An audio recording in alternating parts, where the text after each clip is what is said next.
دور حاضر کے فتنوں میں ایک بڑا فتنہ یہ چیز ہے کہ جن لوگوں کے دلوں میں دین کا علم حاصل کرنے کا کچھ شوق ہے، شعور ہے ان کو کہ دین کا علم سیکھنا چاہیے، حاصل کرنا چاہیے، وہ بھی اب یہ سوچتے ہیں کہ دین کے علم کے حصول کے جو دیگر ذرائع مسجد سے کٹ کے وہاں سے اس علم کو حاصل کیا جائے اور سیکھا جائے۔ اور بہت سے اللہ تعالیٰ معاف فرمائے خود دین کا علم سکھانے، پڑھانے، سمجھانے والوں کی اپنی سوچ یہ بن گئی کہ مسجد میں بیٹھ کر، مسجد کے ممبروں محراب سے بیٹھ کر دین کی بات کرنا، دین کی تعلیم دینا، اسلام کا نظریہ سکھانا، اسلامی سوچ عام کرنا، یہ اب چھوٹا کام رہ گیا۔ معاذ اللہ ان کی نظر میں مسجد کا ممبر و محراب ایک چھوٹا فورم بن گیا، اور یہ جو دور جدید کی جو ایجادات، دعوتی ایجادات، ان کی طرف زیادہ رجحان اور توجہ، سیکھنے والوں کا بھی سکھانے والوں کا، کہ وہیں سے دین سیکھ لیا جائے، وہیں سے دین حاصل کر لیا۔ بظاہر بڑی خوشنما بات ہے، سیکھنے والوں کو اس لیے بہت مزہ آتا ہے اس میں کہ وہاں صرف دین سیکھنا نہیں، اور بہت ساری نفسانی تفریحات ساتھ ساتھ چلتی رہتی ہیں جو دین کے نام پر حلال کر لی جاتی، اور سکھانے والوں کو مزہ اس چیز کا ہے زیادہ، اور ذوق اس لیے اس طرف زیادہ مائل ہو گیا کہ مسجد میں بیٹھ کر دین کی بات کرنے والے کو، مسجد کی چٹائی سے جڑ کے لوگوں کو دین سے جوڑنے والے کو، اللہ کے ساتھ ملانے والے کو وہ شہرت نہیں ملتی آج کل جو کسی انٹرنیٹ پہ آ جانے والے کو، یوٹیوب پہ آ جانے والے کو، کسی ٹک ٹاکر کو مل جاتی ہے۔ مولوی صاحب گمنام ہی رہتے ہیں۔ تو دو طرفہ ذہن یہ بن گیا کہ دین کے حصول کے دیگر ذرائع کو اختیار کرنا چاہیے۔ مسلمانوں کی پہلے عمومی ایک سوچ تھی، اور ہر مسجد کے ممبر و محراب سے یہی تعلیم، یہی دعوت اور یہی مسئلہ لوگوں کو سب سکھایا اور سمجھایا اور پڑھایا جاتا تھا۔ ہمارے بزرگوں سے، ہم نے اپنے اساتذہ سے، اپنے بزرگوں سے، کوئی بہت پرانے زمانے کی باتیں نہیں، ابھی جو چند سال پہلے اس دنیا سے گزرے تھے نا، کہتے ٹی وی سور کی طرح نجس العین ہے، خنزیر کی طرح۔ یہ جو خنزیر ہے نا، اس کا کوئی جائز استعمال نہیں، کوئی جائز استعمال نہیں۔ تو یہ فرماتے تھے کہ یہ اسی طرح بالکل ایسا سور ہے اور ایسی ناپاک چیز ہے جس کا کوئی جائز استعمال نہیں۔ لیکن پھر خود بتانے والوں کی سوچ بدلی، اور پھر سننے والوں کی سوچ بھی ساتھ بدل گئی کہ چلو دین کی دعوت کے لیے، دین کے احکام سیکھنے کے لیے، دین کی بات سیکھنے کے لیے رکھ لیا جائے۔ جتنے لوگوں کے بھی دل و دماغ میں یہ بات ہو، ایمانداری سے صرف اللہ تعالیٰ کے سامنے اپنے آپ کو حاضر ناظر سمجھ کے اپنے دل پہ ہاتھ رکھ کے یہ بتا دیں، آپ لوگوں میں سے کسی شخص نے، یا دنیا کسی مسلمان سے بھی جا کے پوچھیں، باقی سارے دلائل کو چھوڑیں، آپ اتنی بات پوچھیں، ایمانداری سے کوئی شخص اگر آپ لوگوں میں سے کوئی جانتا ہو، یا آپ کے جاننے والے، یا دنیا کے کسی مسلمان نے بھی دیکھا ہو کہ مسلمانوں میں سے کسی شخص کے گھر میں ٹی وی موجود ہے اور وہ صرف دین سیکھنے کے کام آ رہے ہیں، ایمانداری سے بتائیے گا۔ باپ بھی اس سے دین سیکھ رہا ہے، ماں بھی دین سیکھ رہی ہے، اولاد بھی دین سیکھ رہی ہے، اس کے علاوہ اس کا اور کوئی کام اور استعمال نہیں، اس سے کوئی بے حیائی نہیں سیکھی جا رہی، کوئی جو ہے وہ بے لباسی اس سے نہیں سیکھی جا رہی، کوئی اداکاری مکاری اس سے نہیں سیکھی جا رہی، کوئی دین کو دبا کرنے والی کوئی عادت، کوئی خصلت اس سے حاصل نہیں کی جا رہی، کوئی ساز گانے بجانے جتنی بھی حرام چیزیں یہ اس سے نہیں، صرف اور صرف یہ پلیت ناپاک گھر میں پڑا ہوا ہے، اور مقصد اس کا کیا ہے کہ اس سے صرف دین سیکھا جائے گا۔ آپ نے کوئی شخص ایسا زندگی میں دیکھا؟ ایمانداری سے بتائیں، کوئی شخص بھی مسلمان؟ صرف اتنی بات ہی پوچھیں۔ آپ یوٹیوب پہ جاتے ہیں کہ آپ نے مولوی صاحب کا وہاں سے فلاں مولوی صاحب کی باتیں سننی ہے، فلاں مولوی صاحب کی باتیں سننی ہے، دین حاصل کرنا ہے آپ نے وہاں سے، لیکن مسجد میں آنے میں تکلیف ہے، شیطان آنے نہیں دیتا۔ یہ مسجد میں انسان 2-4 منٹ پہلے آ کے، جہاں کوئی دین کی مفید بات ہو رہی ہے، اپنے وقت کو نکال 2-4 منٹ جلدی وہاں آ کے بیٹھ جائے، شیطان یہ نہیں آنے دے گا۔ وہی کہے گا بھائی جیب سے موبائل نکال کے بعد میں ذرا گھما گھما کے چل لینا۔ تو مجھے کوئی ایک فورم ایسا بتا دیجئے یہ جو سوشل میڈیا کے جتنے بھی فورم ہیں جہاں اب لوگ اس عنوان سے بہت سے لوگوں نے اس کو حلال کیا ہوا اپنے لیے، اپنی خواتین کے لیے، اپنے گھر والوں کے لیے، اپنے بچوں کے لیے کہ یہ اس سے دین سیکھیں گے.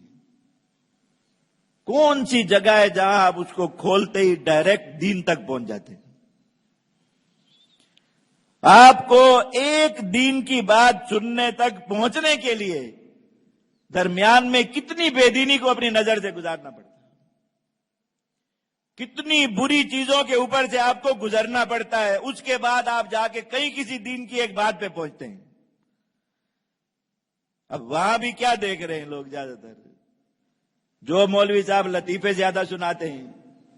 جو مولوی صاحب مسخریاں زیادہ کرتے ہیں،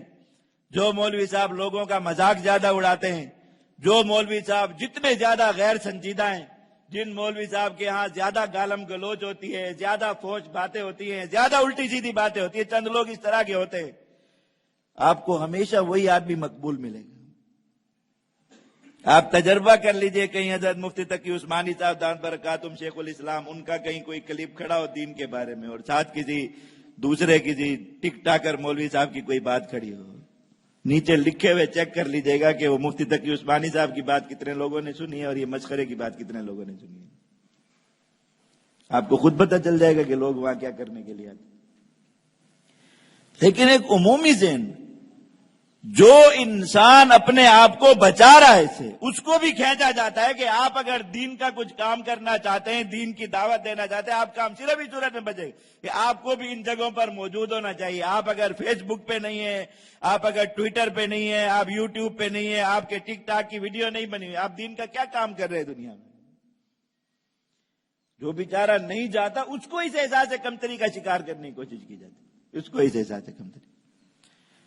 اب کسی مسلمان کو آپ کتنی مفید سے مفید کتاب دے دیں، جس ایک کتاب سے اس کی زندگی بن سکتی ہے، اس کی آخرت سنور سکتی، اس کی زندگی میں انقلاب برپا ہو سکتا ہے اس ایک کتاب کے پڑھ لینے سے. آپ اس کو جا کے دیکھیں، اگر وہ کتاب لے کے بھی بیٹھا ہوگا، گود میں کتاب رکھی ہوگی، ہاتھ میں موبائل پہ کچھ دیکھ رہا ہوگا،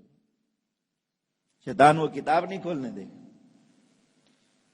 اور پھر اگر کتاب کی طرف بلائیں تو پہلا مطالبہ کیا ہے؟ کتاب کی پی ڈی ایف ہے یا نہیں؟ پہلا سوال یہ ہے کہ آپ اس کتاب کو کھول کے نہیں پڑھ سکتے.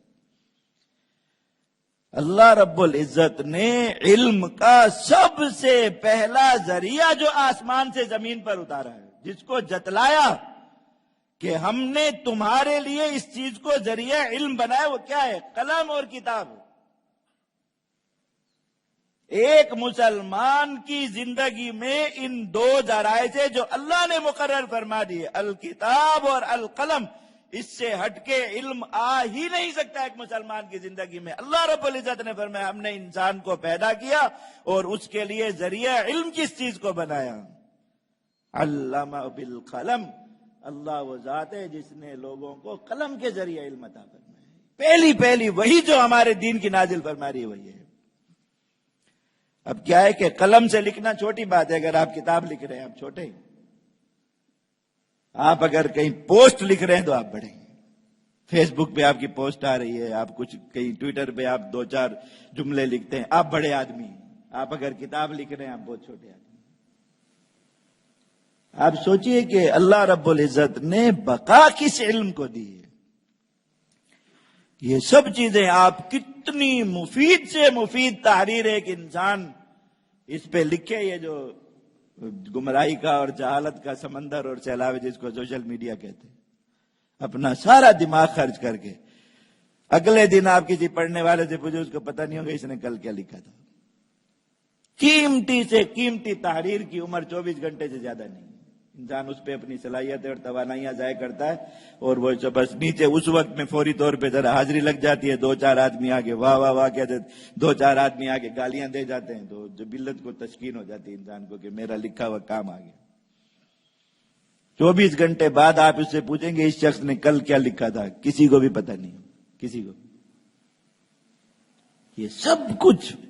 اللہ رب العزت یہ دکھا رہے کہ کتنی کمزور چیز ہے، کتنی فانی اور بیکار جو. کتاب دیکھیے کسی نے صدیوں پہلے کتاب لکھی، آج تک بھی وہ علم زمین پر باقی ہے یا نہیں؟ آپ اپنی دعوت کو اگر ان فانی چیزوں کے ساتھ جوڑ دیتے ہیں، ان ہوائی چیزوں کے ساتھ جوڑ دیتے ہیں، آپ کہیں بس آپ کی دعوت وہی ہے جو ٹک ٹاک پہ، یوٹیوب پہ، سوشل میڈیا پہ فلاں فلاں ہے، تو یہ جیسے یہ چیزیں کل کو ختم ہو جائیں گی، تھوڑی سی سمندر کے نیچے تار ہلے گی تو سب بیٹھے ہوں گے اپنے موبائل لے کے پاگلوں کی طرح دیکھتے ہوئے، اس پہ کچھ نہیں آ رہا ہوگا۔ ایسا ہو جاتا ہے یا نہیں ہو جاتا روزانہ؟ تو وہ سارا علم گیا، ساری دعوت گئی، سارا نظریہ گیا، ساری کوشش اور محنت گئی، کتاب ہے باقی۔ اگر اس کو دبا بھی لیا جائے گا پھر کسی وقت میں اٹھ کے آ جائے گی اور پھر دنیا میں اپنا آپ منوا لے گی۔ آپ لوگوں نے یہ مشہور محدث حضرت امام نسائی رحمۃ اللہ علیہ نام سنا ہوگا ان کا، یہ سیاہ ستہ جو ہمارے ہاں حدیث کی 6 سب سے بڑی کتابیں ان میں سے ایک کے مصنف ہیں، ہر مدرسے میں وہ کتاب پڑھائی جاتی ہے، اس کو پڑھے بغیر کوئی آدمی اب عالم دین کا خطاب حاصل نہیں کر سکتا۔ حضرت امام نسائی رحمۃ اللہ علیہ کی یہ کتاب عالم اسلام میں کئی صدیاں بہن رہی ہے،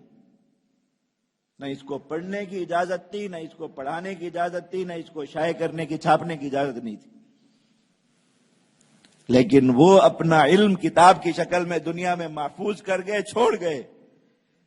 اللہ رب العزت نے ایک وقت میں پھر اس کتاب کو اٹھایا۔ آج دنیا کا کوئی مدرسہ ایسا نہیں ہے جہاں سے کوئی شخص عالم دین کی سند حاصل کر سکتا ہے، امام نسائی رحمۃ اللہ علیہ کی کتاب پڑھے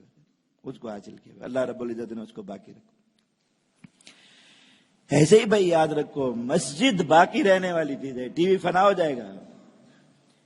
یہ انٹرنیٹ تباہ و برباد ہو جائے گا، فنا ہو جائے گا، یہ کچھ باقی نہیں رہے گا، مسجد باقی رہنے والی چیز ہے، یاد رکھو۔ یہ اللہ کا گھر ہے، اس کی نسبت اللہ کی طرف ہے، اس نے باقی رہنا ہے اور اس نے جنت کا حصہ بن جانا ہے۔ یہ ساری زمین تباہ و برباد ہو جائے گی، ختم ہو جائے گی، کچھ باقی نہیں رہے گا، اس کا یہ ملیا میٹ ہو جائے گی، اس کا وجود ختم ہو جائے گا۔ زمین کا وہ حصہ جس کو اللہ نے مسجد بنایا یہ باقی رہے گا، کبھی ختم نہیں ہوگا، یہ جنت کا حصہ بن جائے گا، جا کے